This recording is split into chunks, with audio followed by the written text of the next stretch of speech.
멀리 가고 싶은 삶의 지혜입니다. 멀리 가고 싶은 삶의 지혜. 여러분 지난 수련회 때 보았던 이 오베라는 남자 영화를 기억하시나요? 제가 정말 감동 깊게 본 그런 영화였습니다. 그는 고집불통이고 괴팍하고 불만과 잔소리가 끝이 없는 그런 사람입니다. 이웃이 인사를 해도 인사도 안 받을 정도로 온 동네에 소문난 프로 불친절러입니다.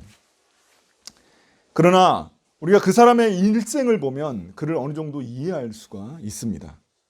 철도회사에서 근무하시던 아버지는 오베가 받은 성적을 보고 너무 기뻐합니다. 그래서 다른 동료들에게 자랑하려고 뛰어가다가 어이없이 그 기차에 치여서 죽었습니다. 엄마는 어릴 적 일찍이 돌아가셨고요. 그런데 그 뒤 아무 잘못도 없는데 국가에서 각종 트집을 잡아가지고 자신의 유일한 재산인 집을 또 철거하려고 합니다. 오베는 어떻게든 끝까지 막아보려고 했지만 결국 막지 못하고 자신의 집이 불타버립니다.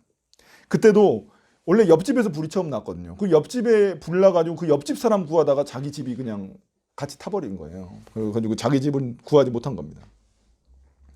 그 뒤 그는 빈털터리가 돼가지고 기차에서 잠을 자는데 기차에서 자다가 갑자기 눈을 떴는데 우연찮게 아름다운 여인 하나를 만나게 됩니다. 그리고 결국 그 여인과 결혼해서 이제 가정을 꾸리게 됩니다. 그래서 이제 좀 결혼하고 나서 이제 좀 편안해지려나 했더니 이제 아내가 임신을 하게 돼가지고 아내랑 아주 그 스페인 여행을 이제 떠나요. 스페인 여행을 떠났는데 또 그 스페인 여행에서 관광버스 기사가 음주를 하는 바람에 그 관광버스가 뒤집어져 가지고 또 하필 본인이 화장실 간 그 타이밍에 관광버스가 뒤집어져 가지고 그 아내를 지키지 못하고 아내는 임신한 아내는 아이를 잃고 하반신 마비가 되어버립니다. 세상은 그런 아내가 이제 원래 교사 공부를 하고 있었던 자매거든요. 그래서 교사가 됐는데 학교에서 또 일하는 거를 잘 허락해 주지 않습니다. 왜냐하면 하반신 마비여가지고 좀 불편하니까 안 해주는 거예요. 그리고 시간이 이제 많이 흘러가지고 그 아내는 암으로 죽었고 그는 이제 40년 넘게 일한 직장에서 갑자기 정리해고를 당하게 됩니다. 짜증이 많이 났겠죠. 오베는 평생 성실하고 올바르게 살아가려고 했고 그런 삶을 살았는데 자기 삶에 나중에 돌아보니까 남는 게 없는 것처럼 느껴졌습니다. 왜냐하면 모든 게 자기 마음대로 되는 게 하나도 없었거든요. 차라리 자신이 아무런 수고도 안 했는데 갑자기 자다가 눈 떴는데 보았던 그 여인과 자기는 아무것도 가지고 있었지 않았는 그 상태였는데 그런 여인과 결혼해가지고 이제 살았던 게 그 아내를 만났던 게 자기한테는 가장 큰 보람이었어요. 삶에서. 그렇다 보니까 그에게 이 세상 모든 것들은 다 불합리해 보이고 또 부조리해 보였던 겁니다. 그러니 전도서에 나온 말처럼 헛되고 헛되다, 헛되고 헛되다, 모든 게 헛되다라고 말할 수밖에 없었던 것입니다. 이처럼 허무함을 느낀 그가 선택한 마지막 방법은 뭐였냐면 자살이었습니다. 문제는 자기가 죽으려 할 때마다 우연히 그 이웃들이 개입해가지고 쉽게 죽을 수도 없다는 겁니다. 특히 옆집에 이사 온 이란 출신 여자 때문에 어쩔 수 없이 이웃들 삶에 그냥 오베가 개입할 수밖에 없게 된 겁니다. 그 여자가 그냥 우연찮게 막 자기 집에 들어오고 막 이렇게 문제를 일으키거든요. 그런데 그러면서 그는 이웃들과 더불어 사는 삶이 얼마나 따뜻한 것인지 그런 거를 이제 깨닫게 됩니다. 결국엔 그렇게 깨닫게 됐는데 그래서 원래는 가족 한 명 남지 않은 외로운 오베였지만 그의 장례식에는 이게 마지막에 이제 그 장례식이 나오는데 그 장례식에는 수많은 이웃들이 함께하는 그런 따뜻한 시간이 되었습니다. 우리가 사는 세상도 잘 보면 이런 부조리한 모습이 판치는 세상입니다. 하나님은 이런 세상 속에서 우리가 이웃들과 더불어 살아가기를 원하십니다. 오늘 우리가 볼 전도서는 이런 차가운 세상 속에서 어떻게 더불어 따뜻하게 살아갈 수 있을까를 깨닫게 해줍니다. 첫째, 하나님은 우리를 위로자로 살게 하십니다. 1절입니다. 1절 같이 보겠습니다. 나는 또 세상에서 벌어지는 온갖 억압을 보았다. 억눌리는 사람들이 눈물을 흘려도 그들을 위로하는 사람이 없다. 억누르는 사람들은 폭력을 휘두르는데 억눌리는 사람들을 위로하는 사람이 없다. 전도자는 세상을 돌아보니까 힘없는 사람들이 억압받는 것을 발견했습니다. 힘을 가진 사람들이 약자들에게 폭력을 휘두르며 학대하는 모습을 본 것입니다. 약자들이 어떤 잘못을 해서가 아니라 그냥 억울하게 학대를 받고 있다는 겁니다. 그러나 전도자가 여기서 말하고자 하는 포인트는 그들이 그 약자들이 학대받고 있는 그게 그 자체가 아닙니다. 여기서 1절을 보시면 계속해서 반복되는 말이 있죠. 위로하는 사람이 없답니다. 위로하는 사람이 없다. 그게 더 큰 문제라는 겁니다. 이 학대받는 자들과 함께 울어주며 위로해주는 사람이 없다는 겁니다. 이런 학대받는 사람들의 모습이 얼마나 안타까웠던지 전도자는 그 밑에 보시면은 차라리 그들이 태어나지 않았더라면 더 복됐을 것이라고 그렇게 이야기를 합니다. 얼마나 그 학대와 폭력을 많이 심하게 당했으면 차라리 그들이 안 태어났으면 더 복됐을 거라고 이렇게 이야기하는 겁니다. 그럼 왜 우리가 살고 있는 이 세상은 이렇게 각박해진 것일까요? 성경은 그 모든 원인이 죄 때문이라고 이야기를 합니다. 원래 인간은 에덴 동산에서 하나님과 함께 있을 때 부족하지 않게 넉넉한 공급을 받으며 살았습니다. 왜냐하면 하나님이 무한하시고 풍성하신 아버지이시기 때문입니다. 그러나 인간의 죄로 인해서 하나님 아버지와 우리가 분리되면서 인간은 궁핍에 시달리게 된 것입니다. 이제 인간은 이 땅의 유한한 자원을 더 많이 갖기 위해 서로 경쟁하며 다투며 살아가게 된 것입니다. 이렇게 유한한 자원과 우리가 더 그 자원이 유한하니까 그것을 더 가지려고 하는 욕심 때문에 인간 세계에는 이제 여러 가지 고통들이 나타나게 된 것입니다. 이런 인간의 고통을 가장 많이 받는 존재들은 어떤 사람들일까요? 힘이 없는 사람들, 약한 사람들입니다. 소외된 사람들입니다. 그들이 게을러서 혹은 머리가 나빠서 세상에서 소외된 게 아닙니다. 단지 죄로 인해 왜곡된 세상 시스템이 그들을 이렇게 만든 것입니다. 그러나 문제는 인간의 욕망이 계속되는 한 이런 소외받는 사람들, 이런 약자들이 절대 사라지지 않을 것이라는 것입니다. 아마 이 땅에 우리가 살아있는 한 빈부격차는 절대 줄어들지 않을 거예요. 절대 세소되지 않을 겁니다. 그럼 이런 세상 속에서 우리들은 어떻게 살아가야만 할까요? 물론 우리는 이런 죄로 인해 왜곡된 세상 시스템을 바꾸려고 노력해야 됩니다. 정치나 이런 제도를 통해서 우리가 바꿀 수 있겠죠. 그런 노력을 해야 되지만 인간의 욕망이 근본적으로 제거되지 않는 한 이런 노력은 결국 한계에 부딪힐 수밖에 없습니다. 그렇다면 우리가 할 수 있는 일은 무엇일까요? 그것은 세상에서 소외된 사람들의 고통을 공감하고 위로하는 것입니다. 우리에게 이런 공감과 위로의 본을 보이신 분이 있습니다. 바로 예수님입니다. 예수님은 요한복음 4장에서 사마리아 여인을 만나 그녀의 삶을 공감하고 위로해 주셨습니다.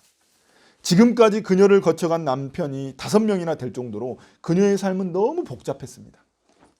그래서 그녀는 마을 사람들을 피해 다니는 그런 그 마을의 아싸가 될 수밖에 없었습니다. 그러나 예수님은 그 여인의 죄를 책망하지 않으시고 그녀의 고통을 공감하시고 그녀를 위로해 주셨습니다. 그 여인을 배려해서 제자들을 먼저 마을에 들어가서 이 식량을 구하게 만드시고 혼자서 그 우물가에서 그 여인을 단독으로 만나셨던 것입니다. 이처럼 예수님은 그 당시 사회적 약자였던 가난한 자들, 병든 자들, 소외된 자들의 친구가 되어주셨습니다. 그러나 예수님은 종교적 위선과 폭력을 일삼는 그런 자들에게는 분노하시고 그들을 책망하셨습니다. 그래서 로마서 12장 15절 16절은 우리에게 이렇게 말하고 있습니다. 즐거워하는 자들과 함께 즐거워하고 우는 자들과 함께 울라. 서로 마음을 같이하며 높은 데 마음을 두지 말고 도리어 낮은 데 처하며 스스로 지혜 있는 채 하지 말라. 낮은 데 마음을 두고 우는 자들과 함께 울라는 것입니다. 저는 이번에 그 이태원 참사 때 너무나 큰 충격을 받았습니다. 그 사건 자체가 우리에게 큰 충격이었죠. 그런데 저는 그것보다 더 큰 충격을 받은 게 있어요. 그게 뭐였냐면은 그 뉴스에 달린 댓글 때문이었습니다. 어떤 뉴스의 댓글을 보니까 사람들이 희생자들에 대한 전혀 공감과 위로가 없었습니다. 전혀 없습니다.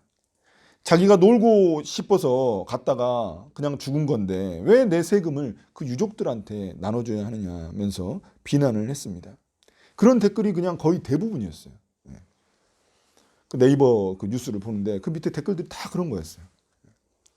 진짜로 마음이 메마르고 위로가 없는 비정한 사회를 제가 본 것 같아가지고 너무나 안타까웠습니다. 자, 이런 각박한 세상인데 도대체 우리는 무엇을 할 수 있을까요? 우리는 예수님처럼 세상에서 눈물 흘리고 아파하는 자들을 공감하고 위로할 수 있습니다.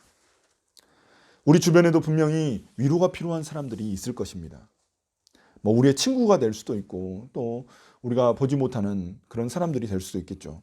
그들의 아픔을 공감하고 위로해 줄 수 있다면 그 순간 우리는 작은 예수가 되는 것입니다.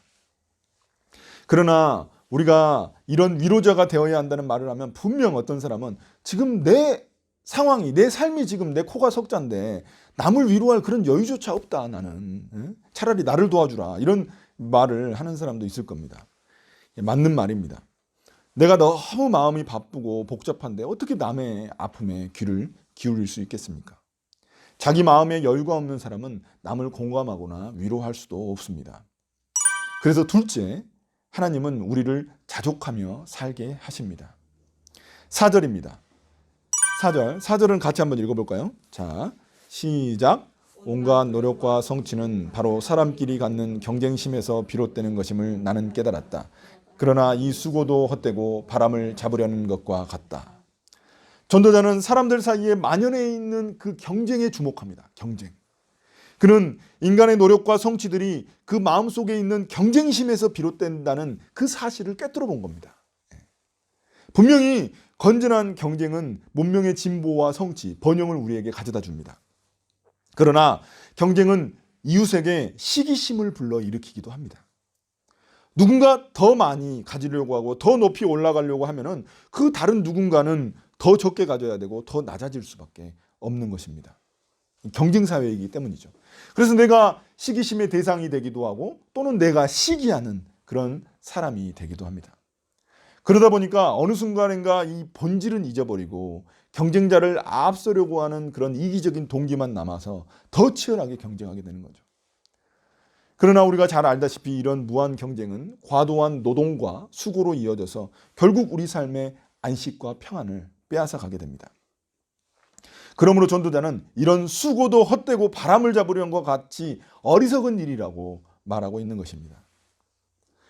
성경에서 인류 최초로 이 살인이 벌어지게 되는데 그게 가인과 아벨 사건입니다. 이게 경쟁심에서 비롯됐습니다.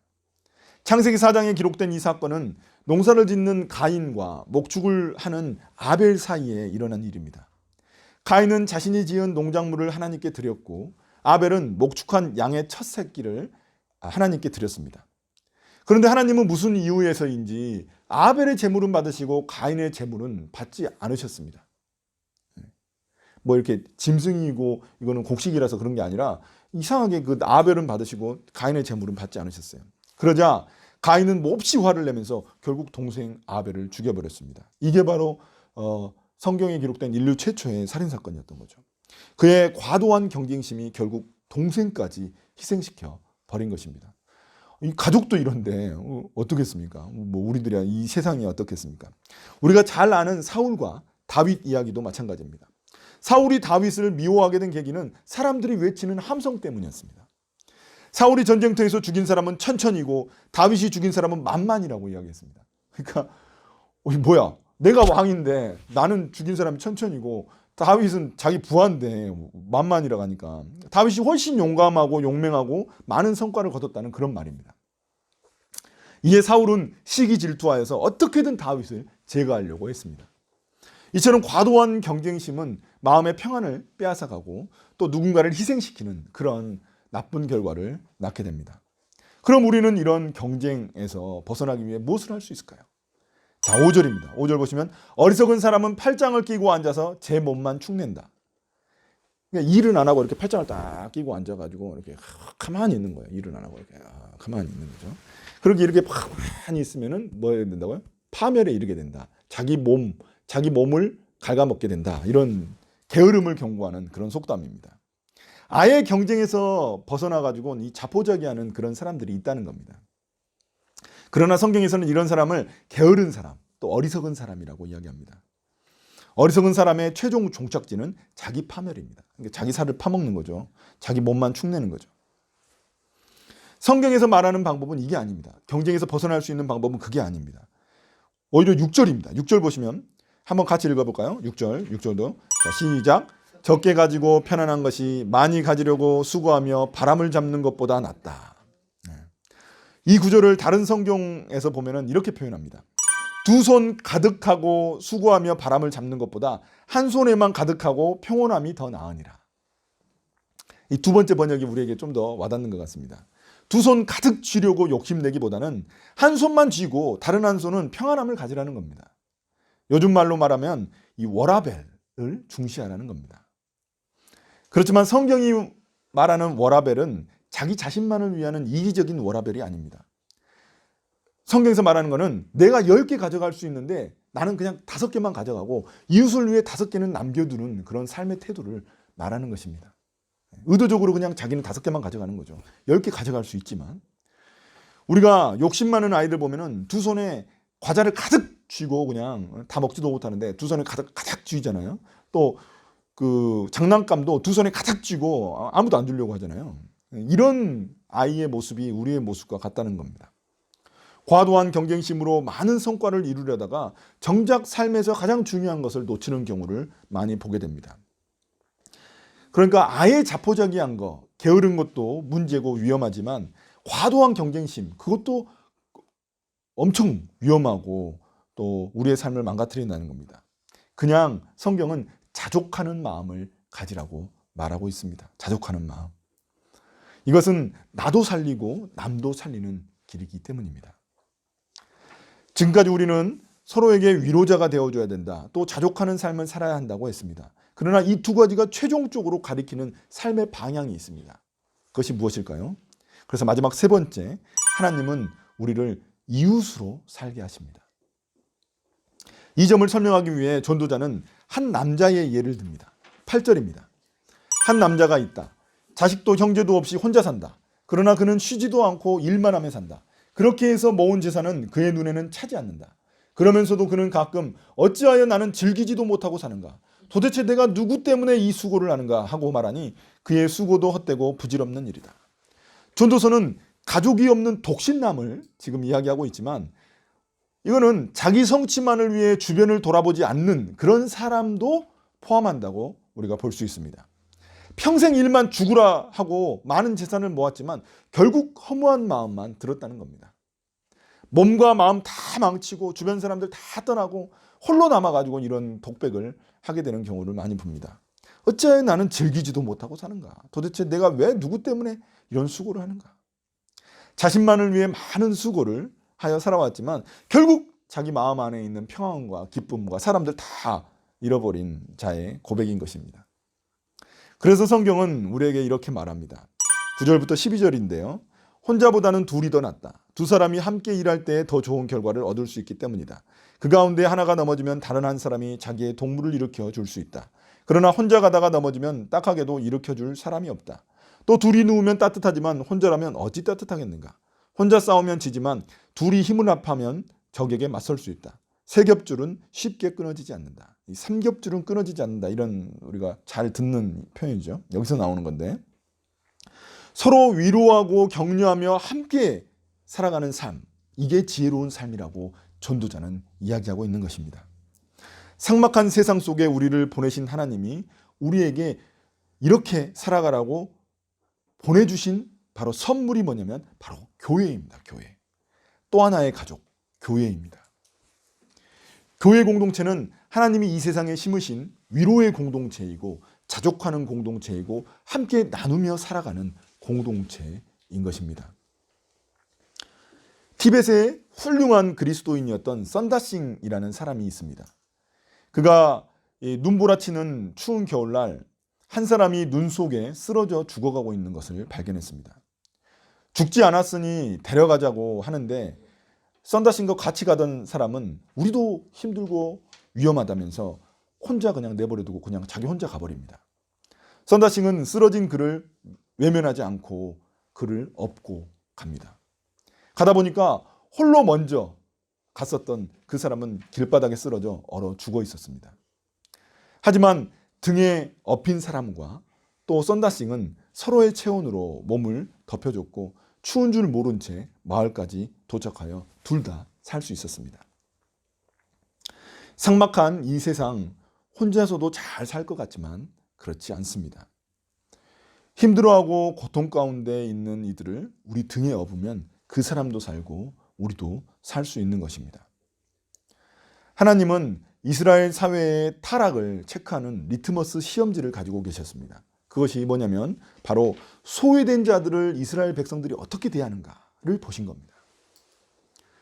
그 당시 대표적인 소외받은 사람들은 어떤 사람들이냐면 제가 많이 말했죠. 고아와 과부와 나그네, 이방인들이었습니다. 그 당시에 아무데도 의지할 수 없는 사람들, 아무데도 의지할 사람이 없는 사람들, 이런 사람들이 바로 고아, 과부, 그 다음에 나그네, 이방인 이런 사람들이거든요. 지금으로 따지자면 우리 외국인 노동자들이나 또 미혼모들이나 이런 사람들인 거죠. 이스라엘 공동체가 함께 그들을 돌보지 않았을 때 하나님은 이스라엘이 타락했다고 보시고 그 나라를 심판하셨습니다. 그렇다면 지금 우리의 사회는 어떻습니까? 우리는 얼마나 세상에 소외된 사람들에게 관심을 갖고 있습니까? 이것은 단지 그냥 정말 가난하고 이게 힘들게 사는 그런 사람들을 이야기하는 것이 아니라 우리 이웃에도 있습니다.